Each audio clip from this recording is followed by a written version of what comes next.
You are now listening to the Someone's Favorite Productions podcast network.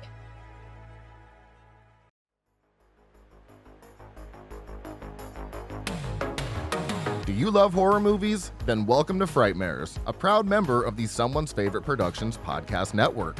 I'm your host, Austin, and every week myself and a co-host will dive into the world of horror, from legendary classics to hidden deep cuts you might have missed. We kick things off with the latest horror watches, break down the IMDb stats, and take you through a full, in-depth review of the movie. Expect behind-the-scenes fun facts, ridiculous audience reviews, and plenty of laughs along the way. New episodes drop every Wednesday at 6 a.m., so join us on our exploration of the genre one movie at a time, and always remember to stay spooky. This is Frightmares.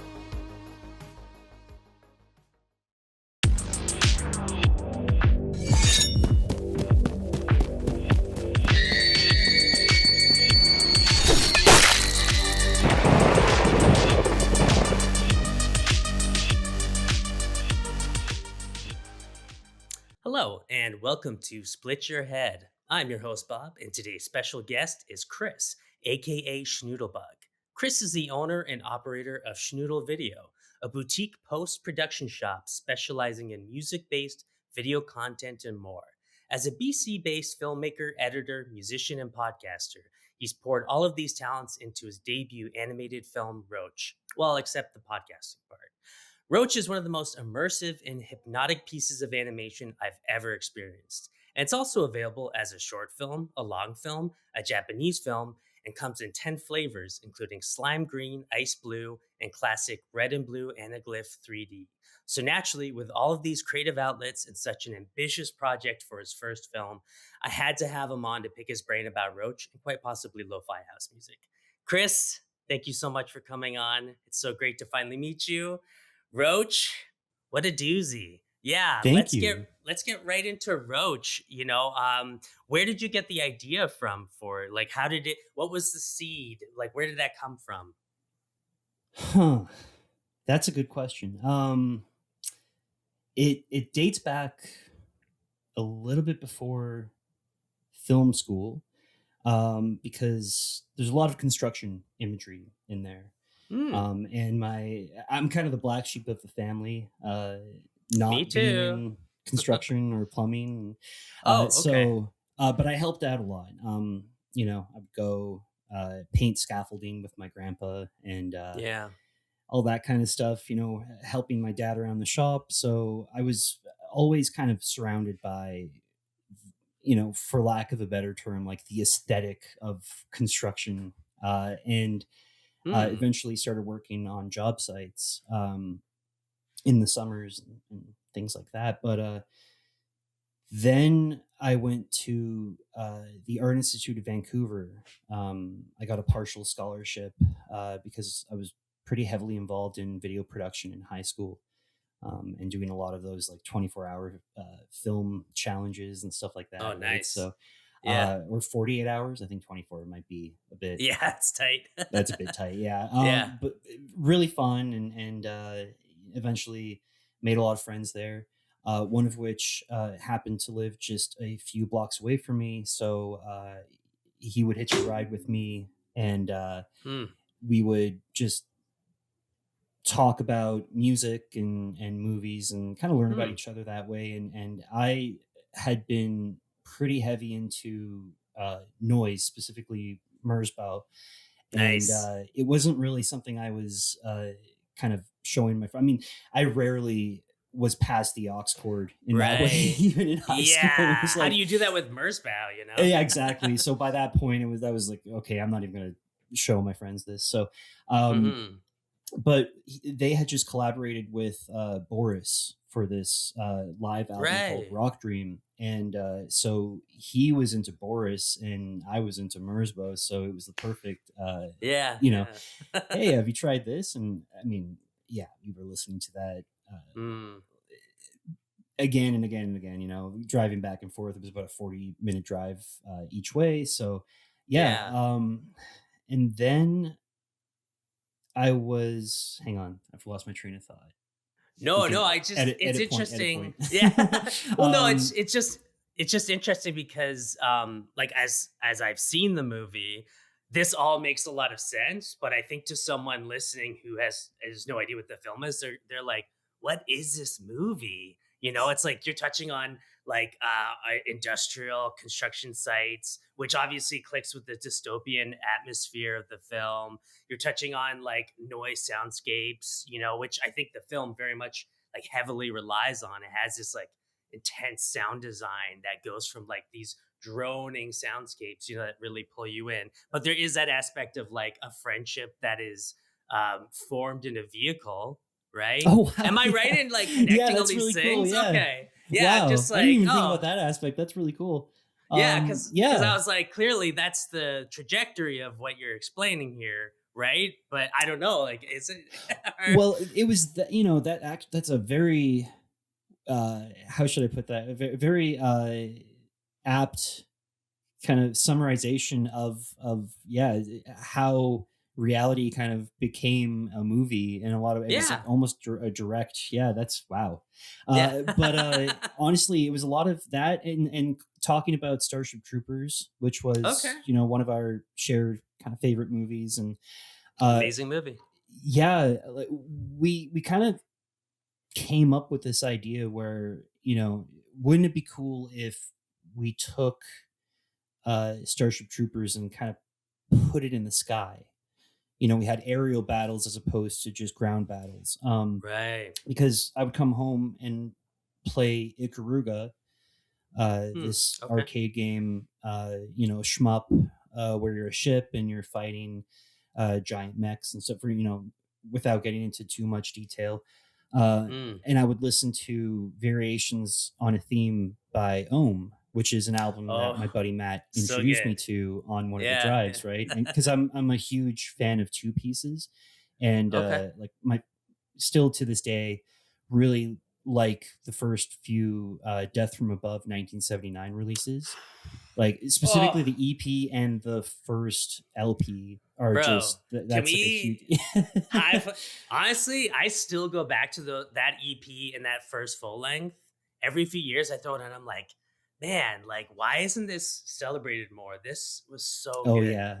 Yeah, No, not to go absolutely. off on a tangent, but I'm actually when By all means. I bought a bass guitar a couple of years ago, and Nice. I've always wanted to, like, ever since I heard that album, I wanted to Mm-hmm. learn how to play a lot of those songs, and eventually I was like, you know what, this might be starting in hard mode, but this is what I want to do. I started learning You're a Woman, I'm a Machine, like the full album, Nice. starting with Cold War, which I feel Mm. like because I went for the hardest one right away Yeah. and figured I would just work my way backwards. I'm sure I'm going to be surprised. I'm a few Mm. songs in so far. Oh, Uh, nice. Having a baby and doing all that, you know, operating Schnüdl video has kind Yeah. of kept me from the bass guitar and Right. learning. Right. But I'm getting back to it recently, and it's been so nice. Yeah. And yeah, just but anyways, yeah, huge fan of two pieces, and was introduced to Ohm. Uh, Loved it, and I felt like that was such a good pairing. Um, and so I think the marriage of, yeah, Starship Troopers, Ikaruga, and Ohm, plus all of the, you know, Merzbow, yeah, Merzbow, Merzbow, It's a Boris, all of tongue twister. those influences. Yeah. And but the movie that we were talking about on these rides were, you know, it was an insane movie. It would have been it's a pie Mm. in the sky. You know what I mean? Like it's one of those, like, it would require a huge budget and stuff. But we were kids just entering film school, and we were full of piss and vinegar and a shit ton of Right. ideas. And um, you know, reality would eventually set in over the Yeah. years, because I just really couldn't shake the idea. You know, even as film school ended, everyone kind of went off, got jobs either in the industry or not in the Mhm. industry. Um, Mm. I just couldn't shake the idea. I was Yeah. really hooked on it, and he gave me permission to just go with it. He's like, "Hey, man, you know, you do you." And so I kind of just kept working on it, writing. You know, at my first place, we had my buddy and I invested in a fish tank, and we were Mm. doing the whole, dropping spices in there, doing the half salt Mm. water, half regular water with the tarp in between, and then releasing the tarp so that everything would kind of build these clouds in these ways. Whereas I forget what the name of it is, but you're essentially having the two waters interact with each other, and as you add the spices and everything, it makes these tornadoes and swirls, and it's just really beautiful. Oh, cool. So we were thinking, oh, we could try this. Yeah. It was the first place I was living in after just living with my parents, right? Hmm. At home. So, that was another thing. Like, we're full of piss and vinegar. Let's try a bunch of things. And eventually, you get to your mid Yeah. 20s, and a lot of your friends are like, all right, I'm, doing other things. Like, I don't really want to Right. meet up and talk about this idea that seems like pretty impossible to film. We're Yeah. talking about building a cockpit and getting an actor and doing all this kind of stuff. And at that point, there was like three characters and a Mm. lot of stuff going on in that original idea. And eventually, with the help of my buddy Ross, I wrote this short version that eventually became the basis of the 30-minute version. Okay. Um, Wrote it while I was at my first job outside of post college, and I was doing video production for a local newspaper, and it was Mm. a slow day, and I took the time and I just wrote this thing based on our notes and was really Mm. happy with it. But again, as something to shoot physically, it would require a lot of work, even just to look marginally okay, right? And like Yeah. reality was setting in pretty early on, but I just couldn't shake it. I was always just like, okay, what can we do? What can we do? Um, but during that time too, my tastes were changing, right? Like I got into more kind of experimental film and stuff like that Hmm. outside of film school. Like, I don't film school wasn't the reason. My diet up until that point, even working at the video store, was pretty mainstream, and Okay. so that was more of like going off and starting to watch stuff like Gaspar Noe and Mm. you know uh then using that as a basis to kind of watch other things. uh Mm. I definitely could feel the Gaspar Noé in the film. And it's interesting because I think a lot of people that aren't that familiar with his films imagine him as just this like, or they consider him as like just a very like provocative antagonistic director, mhm. but really if you watch like all of his work, so much of it is so sensual. It's all about like the cinema as like a full body experience, Yes, which yeah. makes a lot of sense, like how it influenced Roach. So yeah. Well, and I mean, it's been pointed out, but like the spiraling cameras and stuff. I mean, a lot of that came from eventually seeing La Region Centrale, the Michael Snow movie, and Oh, because I okay. was just on this search for it. When I was 15 or 16 working at the video store, I brought home Jerry by Gus Van Sant. Oh, okay. And my first experience with it was really funny because 15 minutes in, I was so bored. And Yeah. I started a push up regimen that did not last long. But it was because I was watching this movie and I just couldn't figure it out. Like, okay, Mm. what? And then I watched it in chunks Mhm. over the week. It was a week long rental, and then I just couldn't shake it, and I kept coming back to it, Hmm. and I realized I actually really like this movie. Yeah. It's antagonistic in its kind of a very punk sensibility of like, we'll have two characters start the movie. The path represents the script or the literal story, and then they just veer off, and what becomes of Mm. the movie, they're just lost for the rest of it. It's like you just have Right. to deal with it. Yeah. I loved it, and then it also taught me how to watch slower films. uh, Mm. so what started as an antagonistic experience eventually was just kind of a lesson in watching movies, that I Totally. really appreciate. And it's definitely it's part of the canon, the short list of movies in the canon of things that really shaped me for sure. I think I can see that because I mean, I actually haven't seen Jerry. I've seen Elephant and Last Days, which I think are Oh, other right on. a trilogy or something Yep, the by Death Gus Van trilogy. Sant. But yeah, it seems like for you, you were like 16 watching it.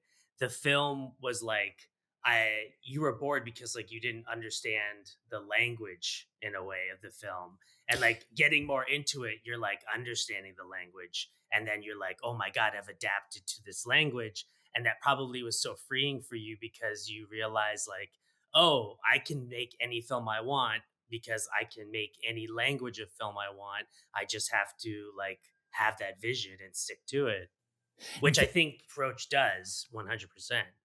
Oh man, yeah, that's cool. Yeah, absolutely. Jerry was like a huge lesson, I think, in not only watching movies, but yeah, like how to approach, scenes. Yeah, like how Yeah. long a scene can be. Later on, people like Joel Petroikis, right? I would read Yeah, interviews yeah. by him, and he would just talk about how like he would find the right note. I think how he put it, like he would Hmm. just approach it as like, oh, I find the shot, it feels like the right note to play in a song, and I'm just gonna keep it. Um, so Interesting. yeah, I really, I learned how to slow down, but I also really enjoyed how, again, like Gaspar Noé and Michael Snow were using crane shots, right? And then as soon as I decided, oh wow, I can do this as an animation, you can Hmm. make the camera do anything you want. You can crane doesn't cost money. You can Right. just do Yeah. whatever you want in that sense. So, but That's the cool. transition from the idea of it being a physical or a live action movie and then it becoming an animation was quite a weird road. My grandma was dying at the time, and Okay. I was pretty low, and it just around the same time I had been reading about this movie Sleep Has Her House by Scott Barley, and it had Okay. debuted on a streaming service that unfortunately doesn't exist anymore called Tau Films, and it Hmm. specialized in slow cinema. And so this movie was shot on an iPhone in 4 days in Wales, I believe, Okay. and is just I mean, as soon as I heard about it, I had to see it, and unfortunately I missed the window that it was on this website. So I found his contact information. I was like, hey, Nice. can I please watch it? And he's just the kindest person. He's so wonderful. Mm. And we started talking, and eventually his movie ended up showing at the Vancouver um, I forgot what the theater's called. It's been a minute since I've been there, but Mm. yeah, it was the third time I'd seen it, and I got to see it in person this time. And he was actually messaging me before, like, Sweet. let me know how it is, how they present it, and everything. Nice. Because I had messaged him back. I this is wow, I'm bouncing all over the place. Yeah, no, I No, no. watched the movie, and it, to say it changed my life is it's a bit of an understatement because it really lit a fire Mm. under my ass in a way that I don't think I've almost been chasing it. It's like a drug. I've Yeah, yeah. it was so I there are two movies that really kind of to me, if I look at my creative life on a map, Mhm. kind of represent like whoa, just in terms of like wow, you can do this. um Yeah. M. Dot Strange made a movie called We Are the Strange back in, I Hmm. think it was like 2007. Completely animated on his own, 2-hour film. Uh, absolutely mind-blowing. It's like puppetry mixed with 8-bit animation mixed with Sweet. 3D. It's just the coolest, kind of like reboot-esque, uh very like lo-fi CGI, just the coolest mix of everything. And he was super social, really open to talking to people online. I can't even remember the kind of the chat platforms we were all using to talk on there, but it was 2007, right? yeah, So that could what? Yeah, what could that have been? it was yeah, he Yeah. was on a webcam and we were all chatting in there, and we Oh, were cool. involved in this project where we were like submitting footage for him to remix and stuff like that. It was such a collaborative and cool, like it really opened my eyes to production on a much smaller scale, but having a Sure. much bigger, because obviously I love Robert Rodriguez and would watch all the Sin City stuff, and yeah, you can do all that in your backyard if you have Mm, a lot of money, but right. if you don't, Yeah. like, you can do all this stuff on your computer. So We Are the Strange Mm. was definitely a big one, and then Sleep As Her House was the next one. In that, like, I couldn't believe that 4 days in the woods with an iPhone and then remixing it for about a year and a half could make something that powerful. Um, Oh. Yeah. and it's like a, kind of a tone poem. There's a little bit of a prelude on screen, like a poem that kind of illustrates what you're about to watch. But other than that, there's no dialogue or anything. And it really Oh, just, wow. it was, uh, again, just in- incredible. Lit a fire under my ass, and I was really like, Mm. I, I, I told him, I was like, I think you've like rewired my brain with this, because I'm suddenly Nice. thinking about, a whole new approach to this idea. Yeah. I had been getting into Andy Warhol and all that kind of, mechas and all that. I was reading Movie Journal, all that kind of stuff. Okay. So I was Yeah. getting pretty obsessed with especially the screen printing idea, like that idea of Mm. having multiple versions in different colors and stuff like that, and um, Right. applying that sort of idea to film. So that over the years of kind of my taste changing and exploring new things and kind of falling in love with these again, art that I wasn't privy Mm-hmm. to in school or anything. It's much more technical Right. in school. This is all, in my 20s, getting bored of the mainstream movies and just being like, I need to find It's based more off of more. dreams, like you're Yeah, dreaming, exactly. Um, So so how have people reacted to the whole like having multiple versions in different colors and stuff? Because I can't say I've ever really heard of that before, like at least a film doing that. yeah, the way I sold it was, it was a way for, I mean, the coolest thing was I could go to artists I really appreciated and love their work, and I could be like, hey, would you like to do the score for this version of Roach, right? So Mm, it gave a lot of, friends and people that I really adore opportunities to do the music for them, or to provide music for me to remix and incorporate okay. into it. So uh, yeah, it was a way to kind of like change the flavor of each viewing in that way. Like, you Right, could right. rewatch it in different ways, and it would. I really liked how the monochromatic palette would just allow for that, right? And it all came from Mm-hmm. the Anaglyph 3D, because that was an idea I had locked in early. Once I figured out I could do that, I knew Mm. I wanted to make a 3D movie. So So wait, Anaglyph 3D, is that the red and red green? and red and blue, yeah. Okay, or sorry, red and blue. Interesting, because I think I tried watching it just before we started recording, but it was the purple version The in purple red and version, blue. yeah. Yeah, I don't know if I didn't do it right or something, but maybe it wasn't working because I have a pair of glasses that came with like Friday 13th Part 3 or something that Oh, I have on interesting. Blu-ray. Okay. So yeah, but I'll have to try that again because that Yeah, the sounds depth kind amazing. of increases over time in that one, Oh, but okay, so it might not have gotcha. been too crazy. Like, it's either Right. slightly popping out or softly kind of you're looking in. There's a little more depth, but I see. Then Okay. I kind of increase it as it goes. But yeah, actually, I'd be curious if those glasses work, because I've been sending out Mm. just the branded ones. I have actual It's like just the same thing though, right? Like you just I need the think red so. and the You can blue. Okay. it depends. You can do red and green as well. So Okay.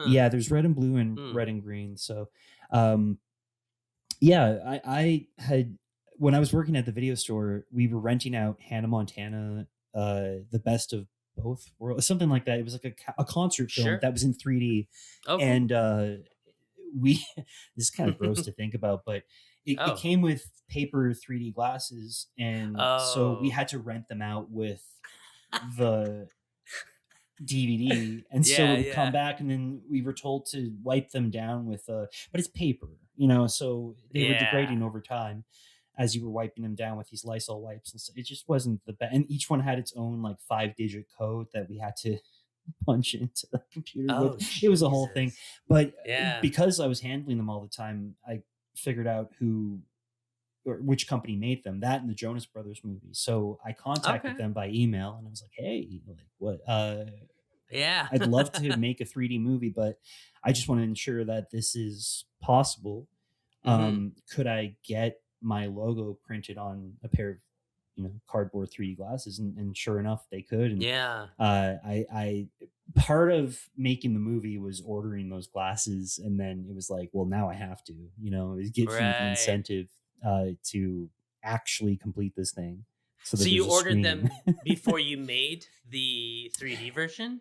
I had the logo and everything designed.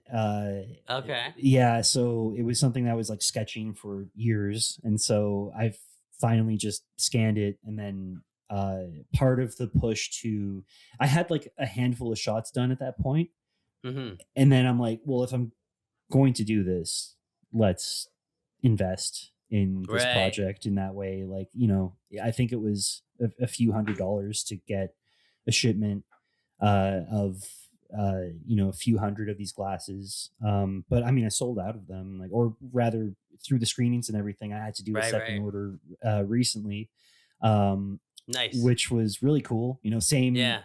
guy who got me into the whole project a few years ago. He's still working there. He was my contact, so he Oh, was like, "Oh, sweet. hey, glad to see your movie's Yeah. doing well." It was really nice. Yeah. It's just like I've had maybe actually not that many people on the show, but I did have the M sisters on recently who did this film called Divine Hammer, and Right. they were talking about how they made, I believe it was they made a trailer and they said releasing Divine Hammer 2025. That was before they made the film. And that Hmm. because they had the date and they had the hour-long trailer, that was what made them go, "Oh shit, now we have to make the film." Yeah. So for you, you were like, "I have some shot ideas and I'm gonna order the 3D glasses.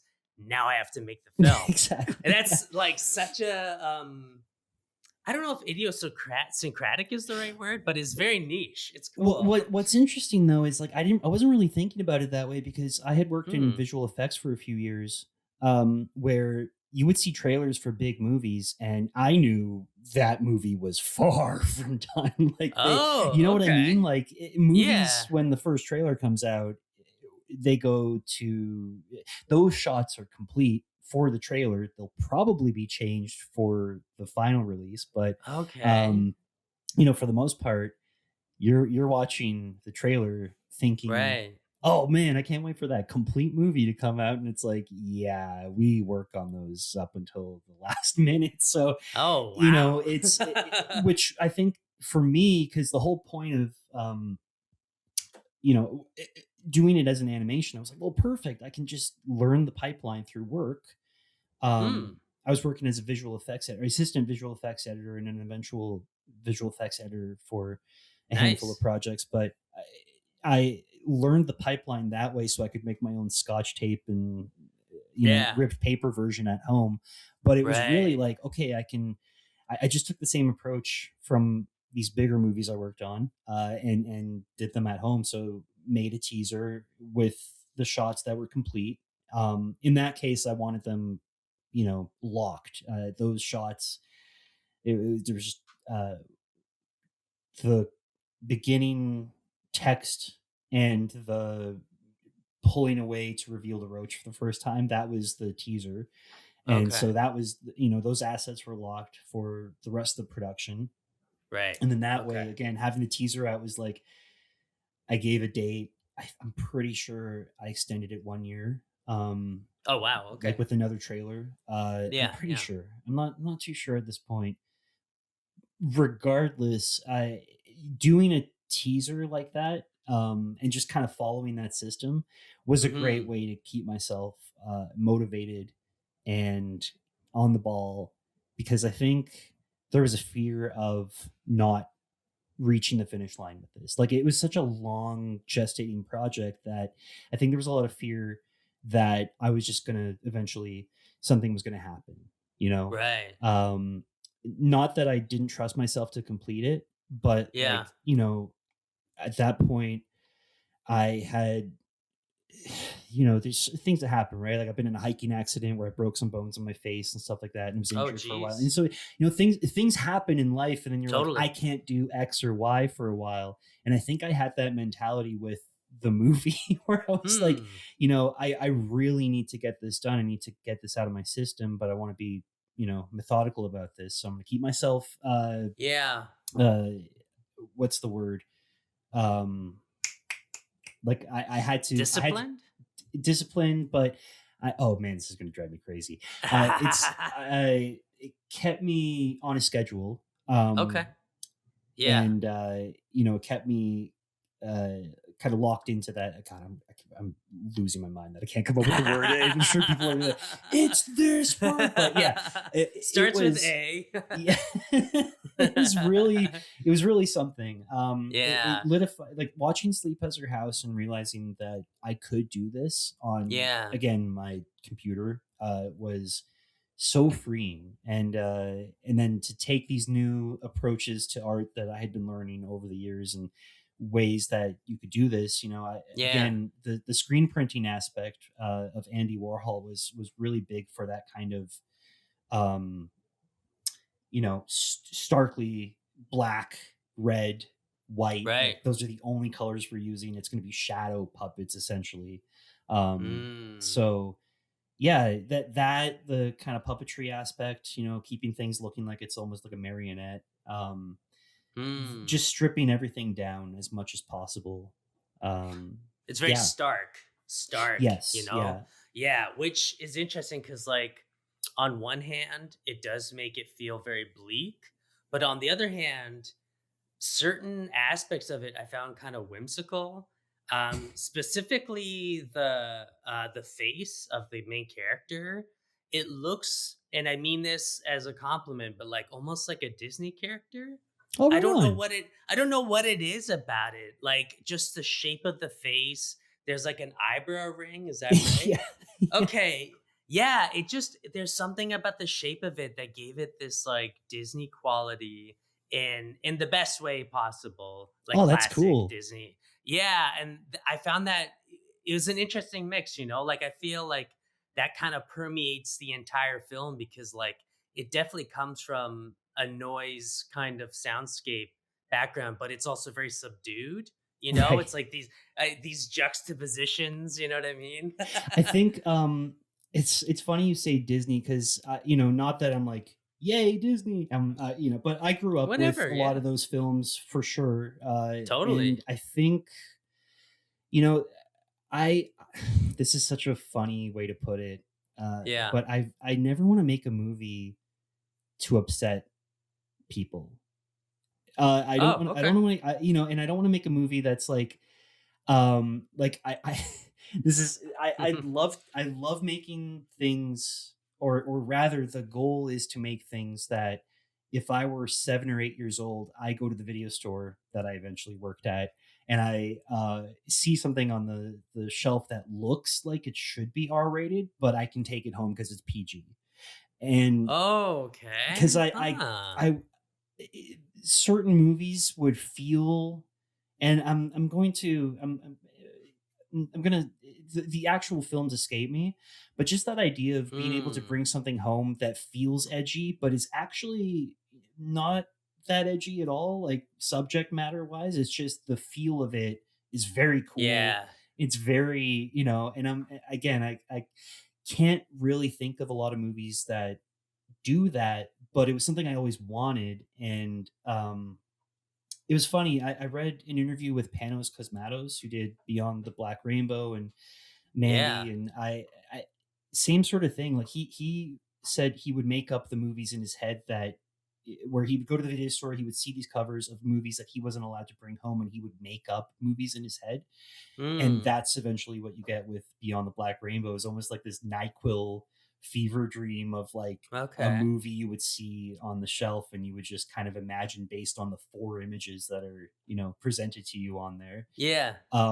And I That's just, yeah, I don't know. that's really really interesting to me. I mean, and I am one as well, but you must be a child of the 80s. 89, so just on the Oh, yeah. wow. Okay. Okay. My bad. My bad. I'm 84. So, yeah, I mean, I at the same time, like you go to the video store throughout the 90s and you're going to see the films of the 80s because I Oh, feel like definitely.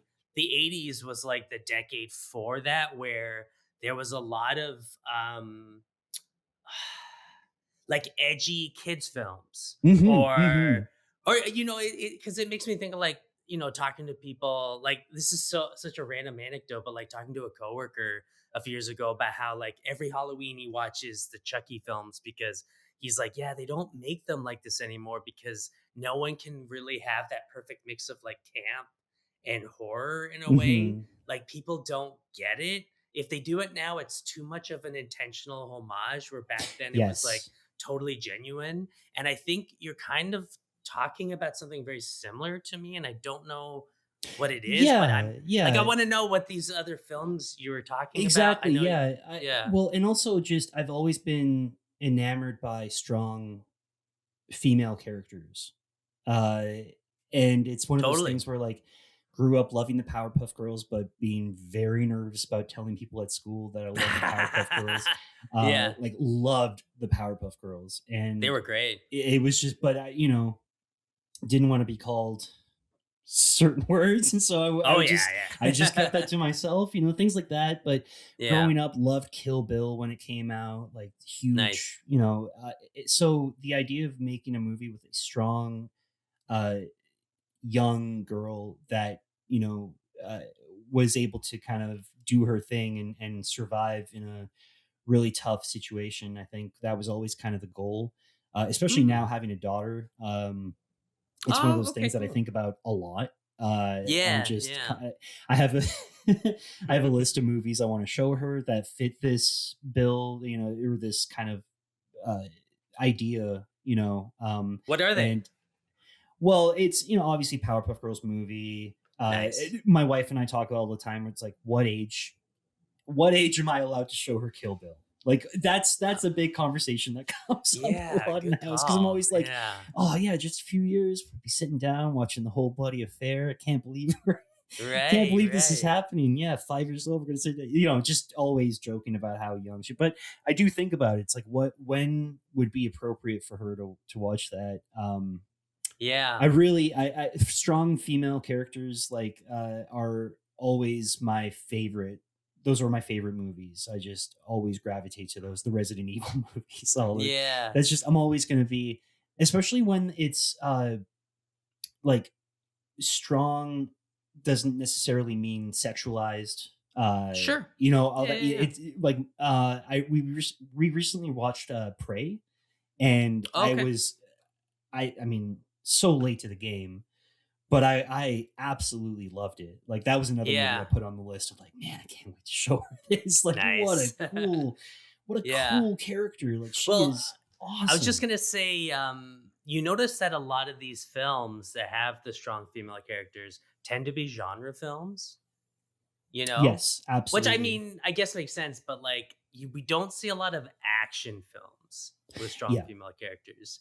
But in terms of like sci-fi and horror, I feel like it's pretty common, Well, there you we go. know? Alien, that's on the list, right? Yeah. So, oh yeah, that's and these are all movies where it's like, I my wife reminds me all the time. She's like, you were pretty young when you saw a lot of those movies. Yeah. If I'm not mistaken, half the time you had trouble sleeping. That was the other thing too. It's part of the whole adventure in a way, Of right? I course, of mean, course. yeah, like I think in a way you kind of have to give your daughter like a little bit harsher than she maybe just a little bit, like a Of pinch. You course. know what I That's mean? what I'm thinking. Just to have her go like, whoa, especially to have her go, whoa, and talk to you about it. Exactly. Yeah. Like just tell her like whatever you're uncomfortable with, talk to me about it. And then she'll turn and be like, Dad, let's have a conversation, you know? And For that's what sure. gets the ball rolling because I think kids what was wrong was parents showing kids like messed up movies and then not having those conversations, you That's know? for sure. A lot of the problems I think that's so funny you say that because a lot of the problems I Mm. think came from me seeing these things by myself. Oh, okay. Because like again, being the black sheep, it wasn't like I was going to get my parents Mm. to watch a lot of these things, but you know, oh man, I remember I was way too young to bring RoboCop home. And Oh, yeah. when ED-209 blows that first guy up, I went white in the face. I just about passed Oh, out in my wow. basement, and I couldn't go tell my parents that the movie that I'd been begging them to let me rent to, this really did require, Right. no matter how well they knew me at the store, like, no, you're Chris, you need your mom or dad to be here. Like, this is RoboCop. So Yeah. there was no way I was going to go to them being like, Mom, Dad. Right. But like I was up all night just thinking about that guy. Like, and then I realized the next day I was like, there's the only way out is through. I have to see this movie. And then, Totally. you watch it and it was just like, again, going back to the whole, looking at the video store box and kind of imagining a movie that's worse than what it actually is or crazier Right. than it actually is. Brain Dead or Dead Alive. Oh, yeah, yeah. Like I would see the cover of that, and every time I would walk by it, it caught my eye. Obviously, the eyes on in the mouth and everything, Oh, yeah, and yeah. I would just come home, and it would just flash in my head every so often, like an obsessive thought of like this movie, and then looking at the back with the hand coming out of the guy's chest, not realizing, eventually I see the movie and it's Looney Tunes. It's the best, right? So Yeah. Oh, but it's that doesn't it incredible. doesn't say that on the box. Like everything you see here is funny. It's Right. it's very Yeah. I was like, that's the idea of dead people coming out of my body is scary. I don't like, is that the But idea of the but movie? wait. Which one did you see first? RoboCop or Dead Alive? Or Oh, Brain Damage? RoboCop for sure. Yeah. Okay, I think it's fair to say that RoboCop did prime you a bit because you saw like a brutal kill in that moment, Yeah. and in a way, you're like, I have to face this on. Yeah. I think if you saw Dead Alive first, you'd be a little bit more like, whoa, I don't know how to handle this. You know, Yeah. I Yeah. think Yeah. RoboCop broke you in a little bit. I think so too. I think Verhoeven was that was good to watch Hmm. early. Not that I want to show Yeah. my daughter any Verhoeven No. early on, but yeah, I saw RoboCop actually pretty late. I think I saw it in my like late 20s. And oh to tell you really? the truth, it actually helped me. I mean, like I'm sure I would have liked it as a kid, but I think seeing it now, knowing more of the satirical side of Verhoeven, it made it kind of become like a bigger film to me, not just Right. like a piece of genre schlock in a way, Hmm. because it is really like a very intelligent film Oh yeah, underneath. But it's like as a kid, I think I would have needed a few viewings to really get that. Whereas seeing it like in my late 20s, I was like immediately there. Does that for make sense? sure. Absolutely. And I Yeah. think Yeah. that whole only way out is through mentality was one of Hmm. the ways where like I'm forcing myself at that young age to understand what I'm watching. And I eventually got there and I realized, oh, this guy's, I think it's much more obvious in uh, when you're younger and you watch Starship Troopers. Oh, yeah. It's a Yeah. little more obvious the satirical aspects, the TV interstitials and everything. But with RoboCop, and it's been a minute since I've seen it, but it did feel, I don't know, and I think it's the fact that it's human on human violence versus the bugs, which was True. just I loved bug stuff. Like that was Well, of course. Yeah. Yeah. it's funny. I know the movie's vague, but I feel like it's the story's there. Like, Mm-hmm. to the point where my sister was able to explain it to my mom on the way home when they went to the premiere, and then out of everyone, my sister got it. She like, not that she's a Yeah. dummy or anything, but I was really surprised because she's not the kind of person to watch anything that's not on, let's say, Disney Plus or Netflix, right? Like, Okay. this is pretty far out stuff. Yeah. For her, and yet she really picked it up. Like, she read the story completely. She understood, like, oh, it's she's stolen a ship. The ship is reset from an angry AI to, like, back to childhood, essentially. And now she Oh, has to okay. deal with it, and while dealing with this roach that took out the town that imploded under her feet. So that she again, she understood it completely. It's not giving you the story very directly in that sense. Yeah, there's not really exposition, which I am a fan of. I like no exposition if possible. Yeah, because it just kind of get drops you in the moment, really. I think that when I wrote my review on Letterbox, I kind of summed it up as like a girl is in a spaceship. It's in I mean, this is a whole other thing to get into, but like a kind of fictional setting of Japan in 1996, is it?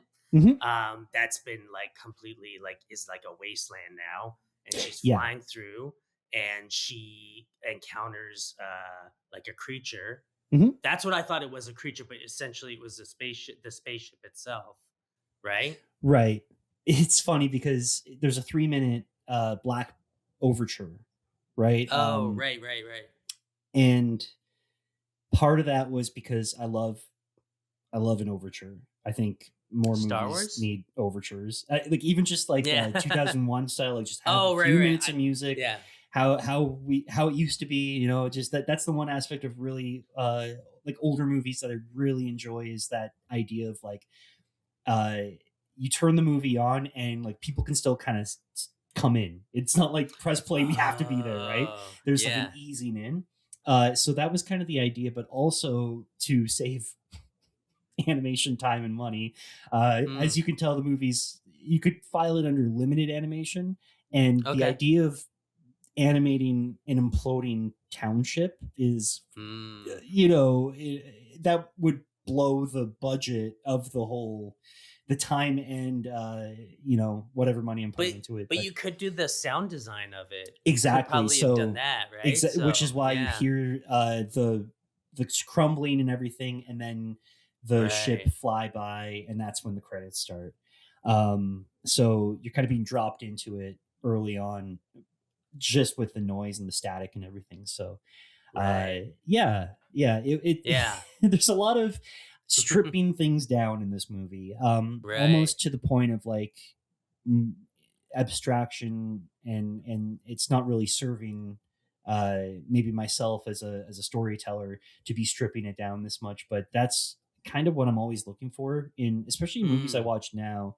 It's so interesting. I'm looking for such a particular experience these days, that it's just increasingly hard to find movies that I mess with. Yeah. Um, and the last one I watched that I really loved a few days ago, um, because I knew this would be a good purchase, because I absolutely loved Fun and Games for Everyone by Serge Bard. He Mm, made okay. 3 films in 1968, and then Oh. he just, like, disappeared.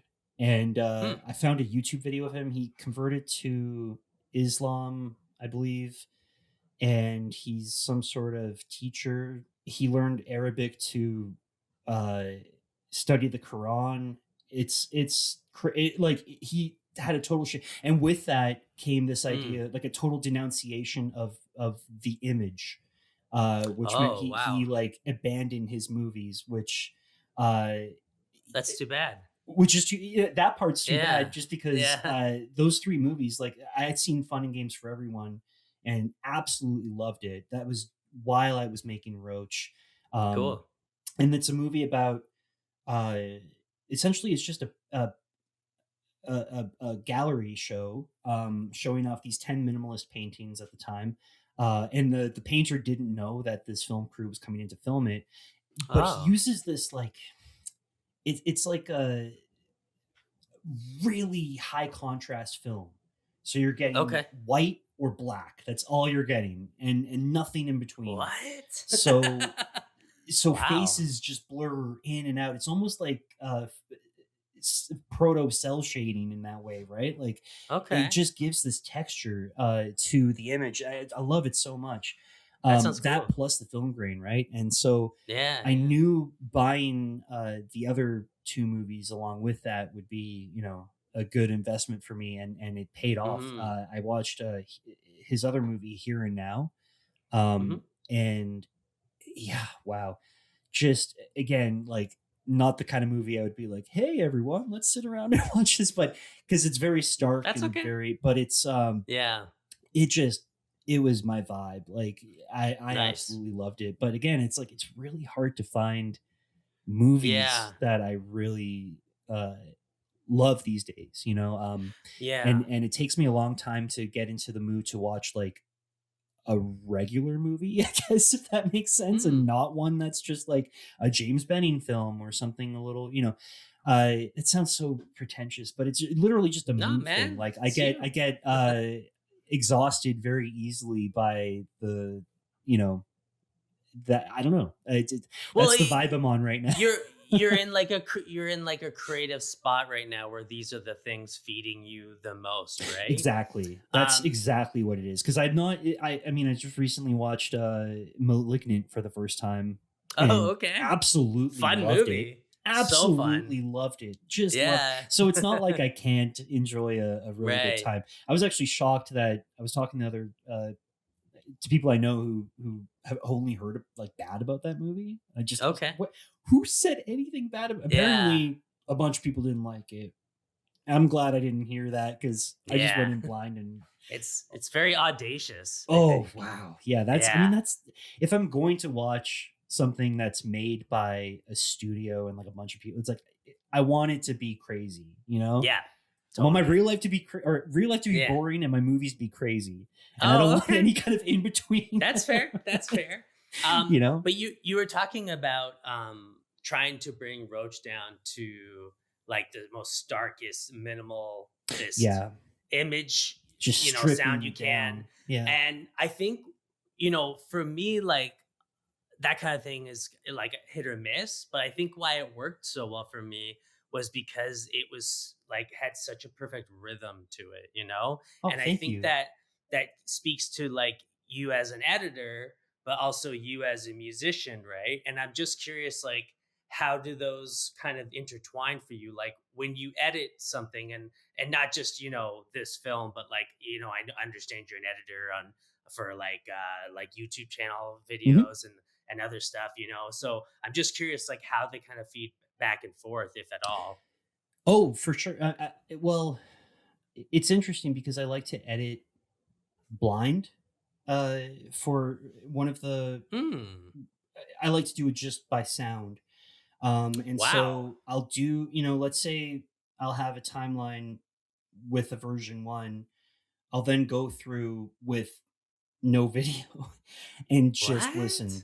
Yeah, and if it doesn't sound Wow. if something sounds off, then I'll go and address it. It could be something like a pop or a click or something that just takes me out completely, right? But Hmm. um I also kind of find that because I do that in I'm what you would call a YouTube power user in the sense that Hmm. because I work for a lot of YouTubers and do a bunch of different types of videos for YouTubers, um, I'm always the window's always open, right, and I'm always paying attention, and I think because I listen to more videos than I actually watch, uh, Okay. that's a big aspect where the videos themselves have to be uh, good for the background, right? You don't want something that's like taking the attention away in a negative way, right? You Sure. almost want it Sure. to uh,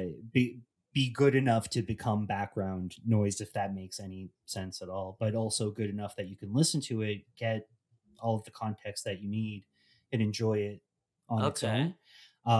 So yeah, like I approach the movie that way because if I were to release a soundtrack of it, like a full, it would probably just be the audio of the movie, like the Eraserhead soundtrack, right? Like that's kind of how Right. I approach Okay.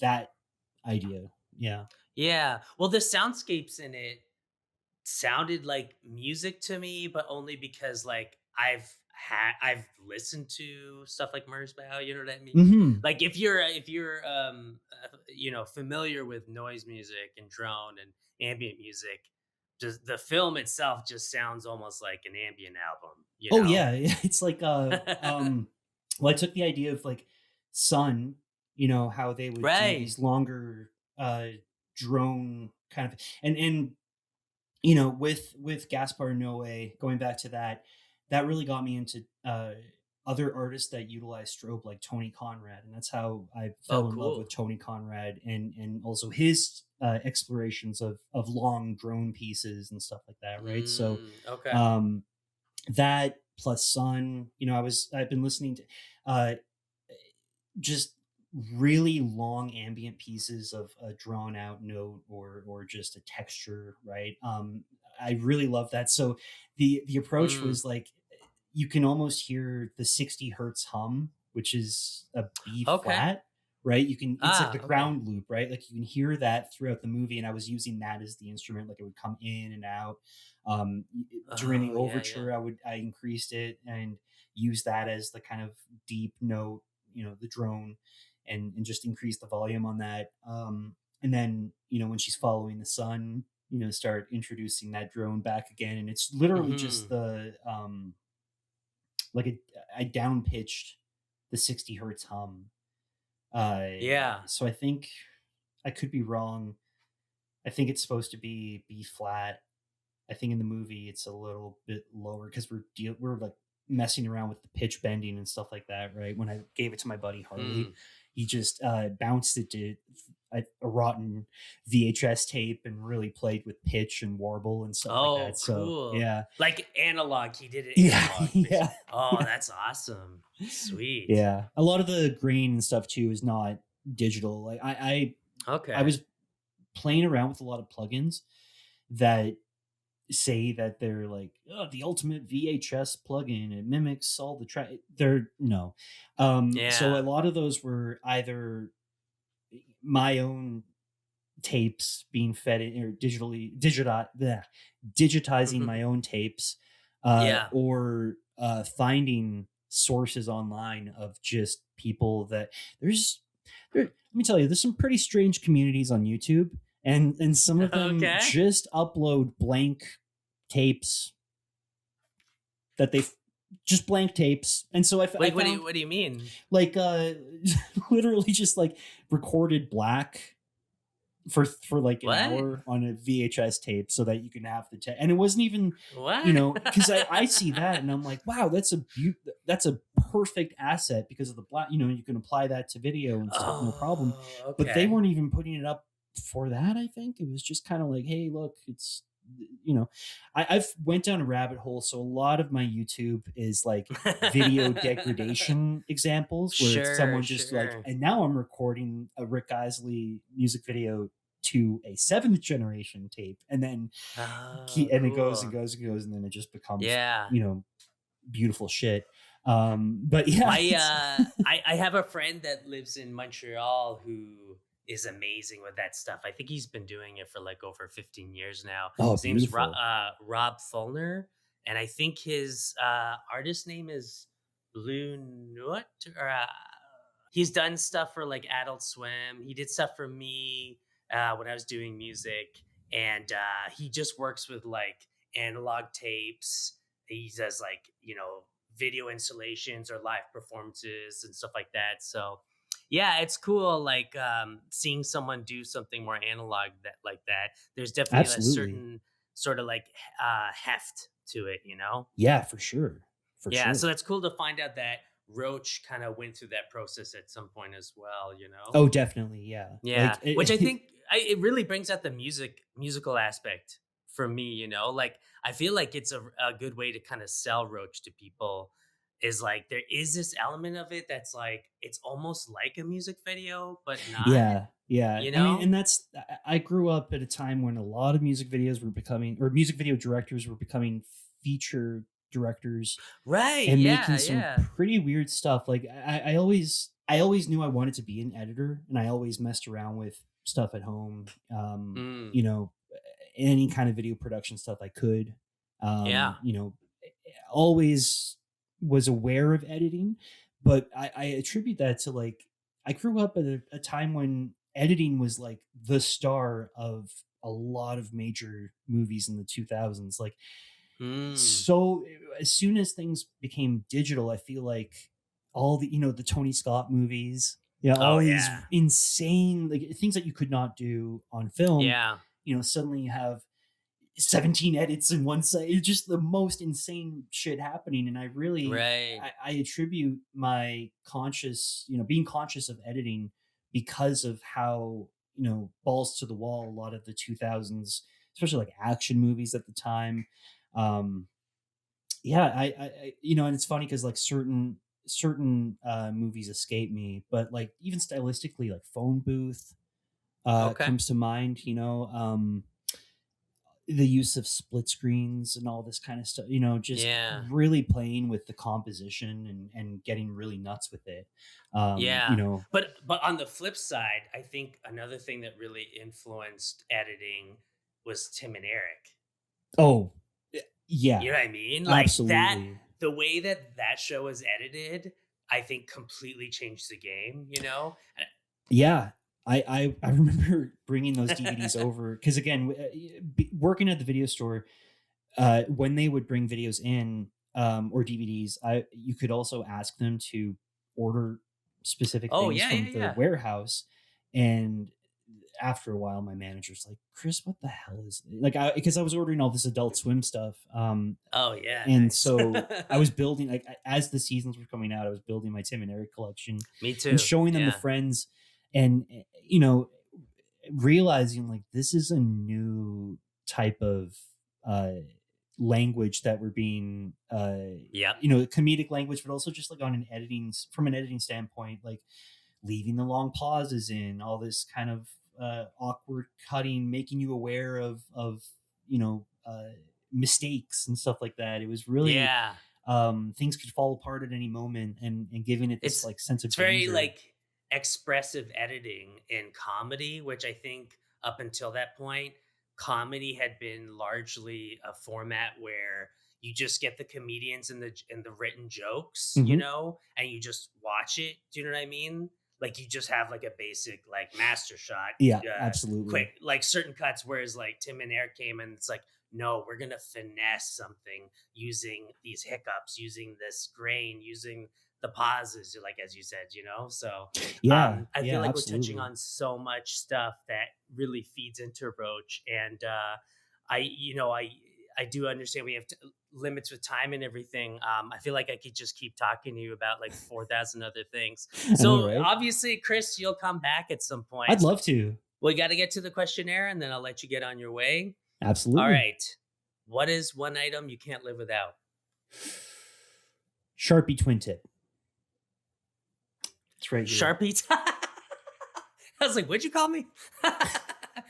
Sharpie. This is my tool. Oh, okay. I mean, you can see how Roach is, but like my Oh, okay. notepad, I have like ever since I started shooting video too, I have just notepads that are just nothing but Amazing. black and red.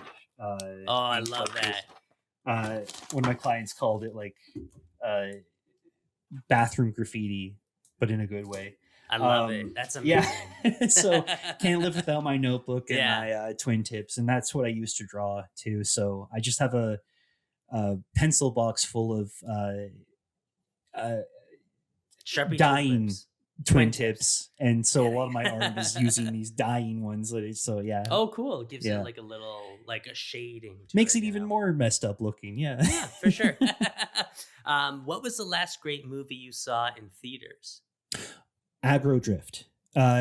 Since the Oh, wow. pandemic, I Okay. haven't seen a lot of movies in theaters, but I actually I live on Vancouver Island, but I traveled with my Mm. buddy to Seattle to see that movie, not knowing that it was about to come out digitally a month later, I think it was. Oh, but okay. honestly, one of the best movie theater experiences I've ever had. Wow. So and that movie remains my favorite of the decade so far. Of the 2020s. Yeah, I Wow, really, that's huge. I love that movie Okay. so much. I could talk about it forever. Okay. Yeah, maybe I on gotta see another that. episode. Yeah, Right. Yeah, I'll see it first. You I'm know? not even a big Harmony Korine guy, but that movie just Ah. it did it for me. I don't know what it Yeah. is. Yeah, Sure. I mean, I know Yeah, what it no, I'll is. I have to could talk check about out. it for Yeah, hours. But, yeah. What was the last great concert you went to? Raisuke Kiyasu, the snare drummer. Oh, okay. Yeah. So yeah. When you said, I thought you were saying rice cake. Siatu. Sorry, my bad. I gotta maybe cut that out. That makes me sound like an asshole. No, it's all good. Raisuke Kiyasu, I got to perform alongside him in Victoria. Nice. And I mean, it's always a pleasure to watch him work. And an even bigger pleasure to be able to ride the ferry with him and talk to him about all this, because man, what a life. He's incredible. But yeah, that was the last show that really blew my mind. It was that's super cool. Yeah, January 2nd. Yeah, he came here in Toronto where I am, and I missed it, but I've seen all the clips and it looks amazing. Just like kind of like a harsh noise set with just a snare, right? It's so interesting. Yeah, someone put it as like you come in with all these preconceived notions, and then all of your pretensions drop as soon as the performance starts, and you can see everyone just they're so into it by the end. And I think he gets so many negative comments, and I don't think any of those negative comments are from people that have actually been in the same room, because once you're in the room and you experience it, it's something else entirely. And you realize that no, people are reacting in a very natural way, because this is something very interesting and primal and pure. I think it's all going back to that whole, I'm looking for the purest art. I'm kind of trying to make the purest art, like stripping everything down to its bare minimum in order to have the maximal results. And I think he exemplifies that in a lot of ways. I really respect him. Amazing. Next time he comes, I'll definitely go. Oh, you got it. It's amazing. What was the last great book you read? Trip by Tao Lin. I really enjoyed that. Okay. Tao Lin, for all his controversy and everything, I do have to attribute him to getting me back into reading in my early 20s. I was not reading for a few years, and his book Shoplifting from American Apparel, literally that book, like, again, kind of like the Sleep Has Her House experience. Like, I'm reading this, I'm like, you can do this. This is great. Like, because I grew up loving Hemingway books, like really love it. Like Old Man and the Sea as a kid was like one of my favorite books ever. Loved it, read it all the time. And so how old were you when you liked that book? Grade 4. Wow. It's the first time I read it. Yeah, I got, my aunt gave me a few of Hemingway's books, so like a complete short story collection, and then a few of his. I never really got into the For Whom the Bell Tolls and Farewell to Arms and stuff. Like those were not for me, but like The Sun Also Rises, really enjoyed it, but the short story collection and Old Man and the Sea was like, oh, like this is. Was it In Our Times? Is that what's called? In Our Times, I think. Which one? The short story collection. The short story collection. Oh, I think there might be a collection called that, but she got me this book that was like, I still have it on my shelf. It's huge, and I would carry it around, and there's stains on because it's a hardcover, right? Nice. But because you bring it to to elementary school, right? Things are going to get kind of messed up. Wow. But yeah, no, so Tao Lin reminded me, like, oh, you can say so much with so little, and it can be so electric that he just made me fall in love with books again. Which so I read it's a book about his experiences with a bunch of different drugs, mainly psychedelics, and then his relationship with Terrence McKenna's family post death and him getting into, and he was doing a Vice series, I think, about Terrence Malick. Wow, I'm totally Terrence McKenna. McKenna. I can't believe I just brain farted like that so hard. But yeah, No and then it eventually led to this book, which I thought was very fun. It has a section where he's bouncing between being part of a jury duty case and then a bunch of drug experiences that and then he's thinking he's being followed by the CIA at some point. It's really fun. Yeah, I enjoyed it a lot. Cool. Sounds good. I'll have to look that one up. Okay. For his final meal, John Wayne Gacy picked KFC chicken, shrimp, and strawberries. For your final meal before being executed, what would you pick? Oh, man. Okay, so I'm super... Why am I being executed? What'd I do? Don't worry about that. Don't worry about that. Okay. Yeah, it's not part of it. Yeah. If I'm not going to worry literally about why I'm dying, meal. Then the meal I'm going to have is probably... Damn, that's a good question. Man. That... Okay, because like I'm still dealing with the fact that I'm dying without knowing why. But if I'm...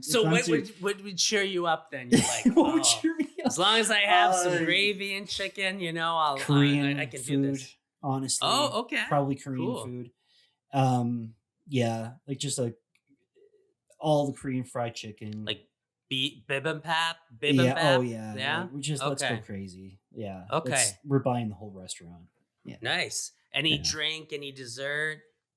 I mean, if it's my last meal, I'm not going to be worried about calories. So nah, screw it. Yeah, root beer. We're going crazy. Root beer's great. Okay. We're going crazy with it. Yeah. Why not? I might even put ice cream in it. It already tastes like it has. Do it. But I might just put ice cream in there. Don't even use a straw. Just like slam it back. I love root beer. Okay.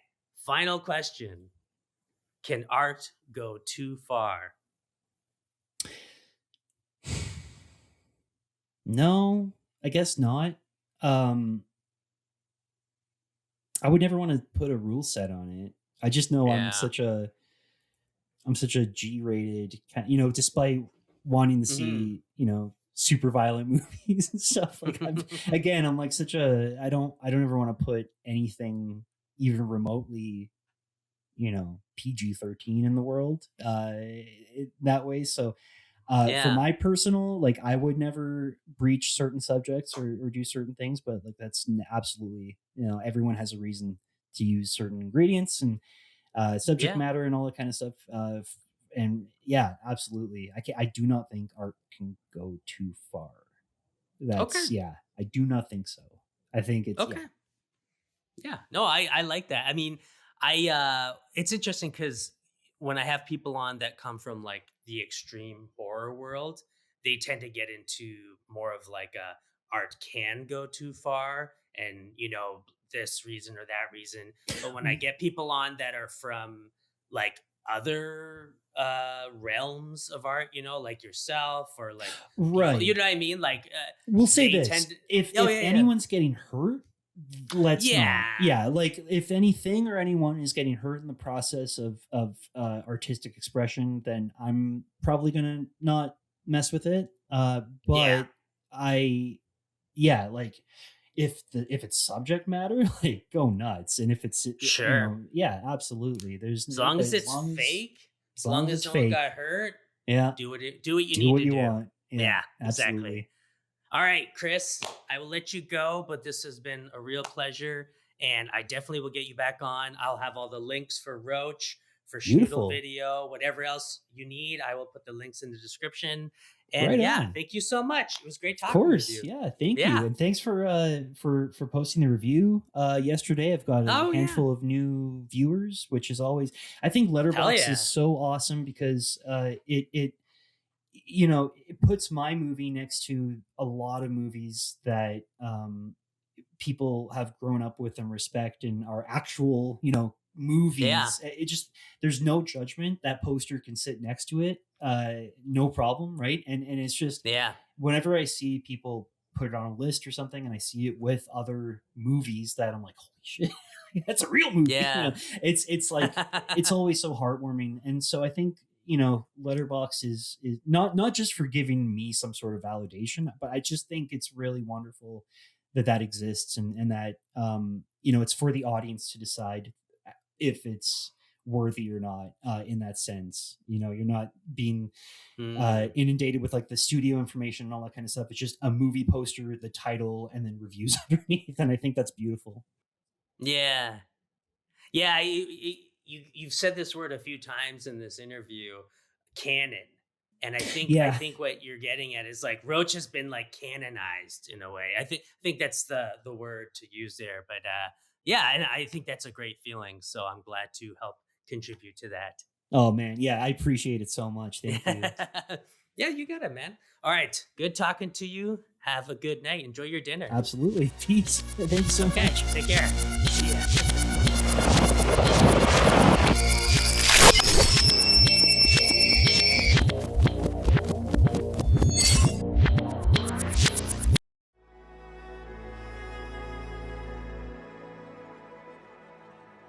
Thank you for listening. To hear more shows from the Someone's Favorite Productions podcast network, please select the link in the description